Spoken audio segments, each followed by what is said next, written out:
Hey, it's Wolfy-Chan, and I am totally back with another final review, weirdly enough. And this one is the Water Dragon Bride, so let's get into this.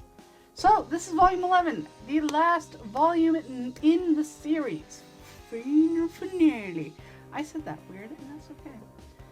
So, this starts off with kind of telling us that the Water Dragon Bride is Water Dragon, not the Water Dragon Bride. Water Dragon is dying, and that there's no way unless he eats Ashia to live. And it's very kind of weirdly somber that Ashia asks Korosu if he would want to go back to the modern day. And of course, I believe he does end up going back, which is very, very sweet. And you do have this kind of playful cuteness that the Water Dragon Bride, or the Water Dragon, Ashia, and Subaru have together. You know, he's in thought, Subaru pushes him to the water, and they have a cute little water fight. And they have all this moment. And of course, you know, knowing that he is kind of going to die and all that good stuff. And she asked somebody else, you know, do you want to come into my world as well? And his mom was from that world, but he's not. And of course he says no, but I'll take this little cute trinket. And she's really glad that she came back to see Subaru and all that. And of course, sweet Subaru is like, hey, I want to tell you something before you, go into your world, or I'm going to regret it. I love you, Ashia. She's just like, I've always cared for you, but my heart and everything is with somebody else. No! You love the Subaru boy! The Subaru boy, a good boy! And that's when the ship, for me, crashed, collided, destroyed the world, and went, bye. That sweet boy in the corner deserved more than what he got. And of course she cries and everything. And he's like, you're my first love. And of course, runs to the Water Dragon and first kiss. And then immediately admits to the Water Dragon, like, Ashia, Water Dragon, I love you. And they do making out cuteness and yada yada. And then he cries and it's cute and it's sweet, but he ends up his time is running out. He does this cute little water trick or something around him, which I'm guessing is a ceremony to say goodbye. She can't fake happiness, yada yada yada.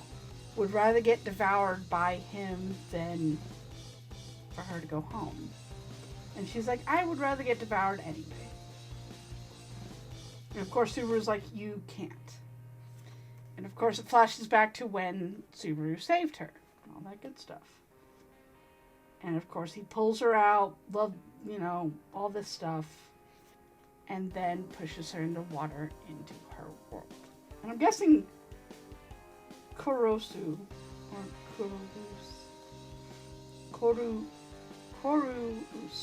Korus joins her or something like that.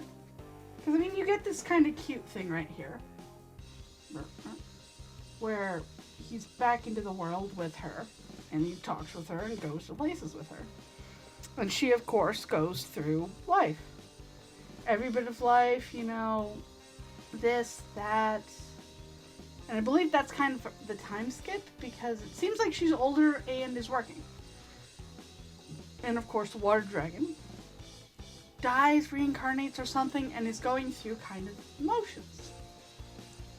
Sees his memory of when she first came in, sees how time flows, meets up with Tokiyami again, has kind of a polite conversation with him, sees when she jumped back into the water the first time, he sees her every kind of this way or the other, and all of a sudden it snaps to when, I'm going to say Ashia's in college? No, not college. A high school. The Sailor Unicorn kind of says so. And she feel something. And her little brother's like, I don't like this. And she's like, just go to school. I'll be right behind you. She races back home, goes to the lake of sadness, time skip, different worlds, whatever this thing is. It hasn't really been explained what the pool or how she jumps through it, and she went to that world is like. But she's there, and all of a sudden reaches her hand down and feels a hand, which it's the water dragon. And she pulls him out. He's like, I've been wondering when you were coming to get me. Yada yada. It's cute, it's sweet. And then, of course, the final line, I believe, of the part that is really sweet and everything is, you know, please become my bride. I'm sorry, how old is she? She's in high school? What? I mean, it's cute, it's sweet, you know, they finally get to be together. She loves him. I believe he loves her. He's acted like it for a couple volumes now. And that's the end of the series. He's there with her. She now gets to have a life. I don't know what the future parts were. Maybe she's just zoning out on a weekend. That might have been that. But her hair's longer. Like, there are some parts where it's, you know, her when she first came there and stuff like that. But, like, either they drew her hair wrong or it's the future or whatever. Or it was just the weekend and she was meeting Kotosu or something, you know, when they just got to meet and hang out like friends. That is awesome. But, like, the ending,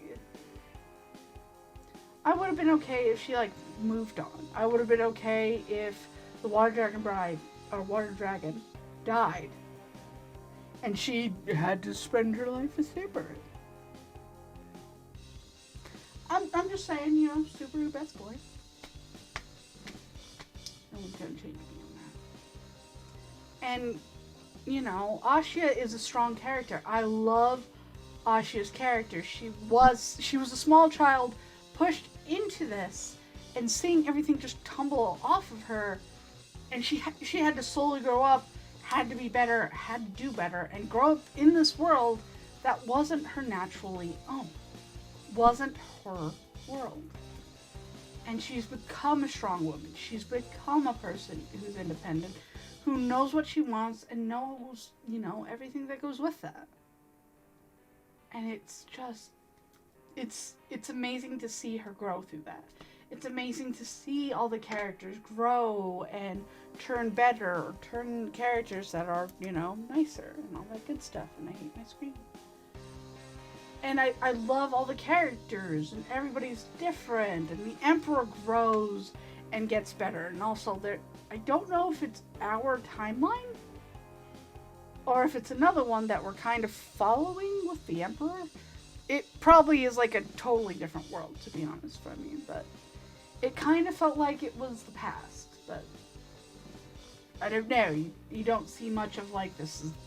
I wonder how the Emperor did. Let me just... he died in a revolt.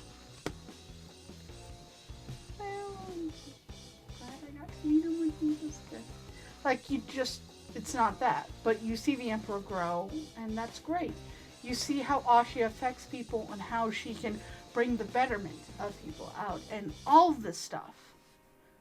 But the ending just... I was reading it and I was like, oh man. And you get to see all this and I'm like, he's going to let her be, right? He's going to finally realize that she's meant to be alone. And he's like, I'm going to just let it go. Like, I'm thinking this. I'm hoping this. I'm wanting this. And they end up together. Which, I guess if you were a shipper of the Water Dragon and Ashia, this is the greatest ending of the story. This is the inevitability.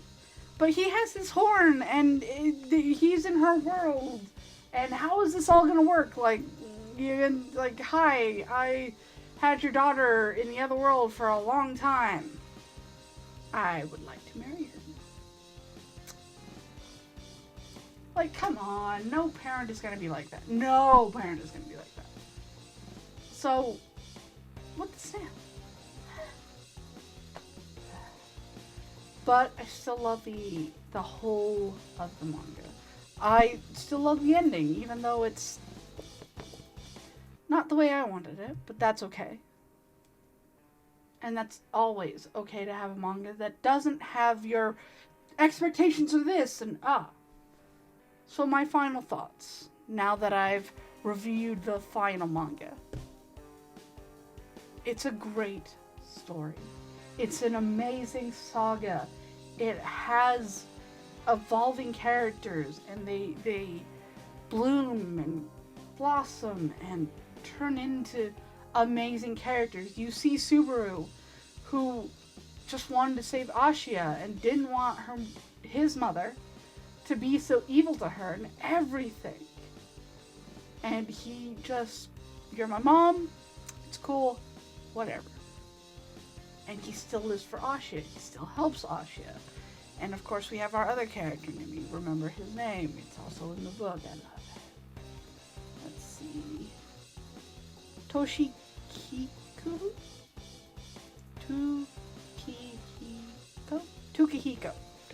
probably is that.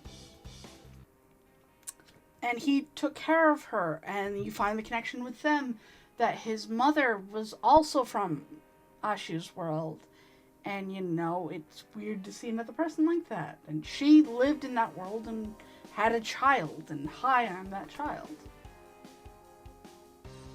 And he, grew up with her. I believe there was something like he was blind, but he's realized how easily it is to, find people. And as long as everything's the same, which nothing changes, I'm good, I believe. But he took care of the water dragon bride, just in everything. And you see, even the water dragon, even though Subaru's mom did not care anything about her, Subaru learned, got better, became a swordsman to protect her, and is a greater person now from the day that he saved Ashia from the water and pulled her out. And even the water dragon bride, as I was mentioning, because I looped back to Subaru because I love Subaru, even he changed after a while, seeing that he cared for her and cared for this and had the feelings he had with her and bloomed into a better person than his stone wall personality that just... He seemed like a blah character, and he became a better character. And even with the villains that came in and out of the series, they all softly changed into better characters, with Ashia being included. And Ashia getting tougher and more resilient to change, and people hurting her, or people being mean about this and that. Like, she changed. She got better. She's her now. And sweet Ashia, starting off as a little girl, just slipping into a pond, going into another world, not knowing this world, and having to go through the weirdnesses. And I will admit, like, they all spoke English, was really good, I guess. They spoke the same language, it was really good. But having to be a little girl and going through all of this, trying to be normal, but she's really different. She has this bright red hair, main character syndrome, and thinking that's disgusting, that's weird, that's not a part of this world, and pushing her away, and she gets scared of all this, is not a fan of the water dragon, and is getting gifts, and, do this, do that, and having a lot of things pushed onto her, and growing up in this atmosphere, and going through the motions of, like, I'm a priestess, I gotta do this, I gotta, do this, and I gotta cry, so Lorraine happens here or here. And then she gets kidnapped, and she grows through that. And she's going from here to this, being treated unfairly because she has one magical power, which is I cry and it rains. And seeing all the other gods that she has to interact with, she's amazing. It's amusing to see that she grows up and becomes this great person. And in the very beginning, she was a mute. She couldn't say anything for the longest time until the water dragon, like, gave her voice back. And she didn't know how to feel about that either. And, you know, having to mime what she wanted and all this stuff. Made her a better person. And made her her. She understands things. She's outgoing. She's tougher. She's stronger. She's herself now. And when she goes back into the world the first time and sees her family and how much they love her, she jumps back into the world. And then comes back a final time to just be life and still having the love and compassion that she has. She's an amazing character. So my overall thoughts are, this is a great manga for anybody to read. It has action. It has some romance. It is sweet. It is amazing. And, you know, this author, I'm so going to read more from them. And in all honesty, this book, this manga, this everything, this is the one that got a lot of views in the beginning. This is the one a lot of people followed me on. This is the one where people were like, I didn't know someone was reading it, I'm glad you are. This was kind of the starting of my channel a bit. This one. This one has gone through so many changes with me. And 11 volumes. 11 volumes. Waiting to see if the next one was out to buy it, and hoping that the next one will pop out. Doing this, doing that, like... It's sad to see this one go. This is a manga that means the world to me. Every manga has its own place in my libraries, my choices, my books, my everything. This has a really, really big place for me. And to see this end, very sad, very soulless in me. But this was a great series. And I can't wait for more from this writer. Because I'm going to pick up the next one. I'm going to see how their next story goes. Because they wrote an amazing series. And I'm in total love with it. So, if you love this series, leave a comment below what your favorite chapter was, what your favorite volume was, anything. Definitely tell me what you thought of this one down below.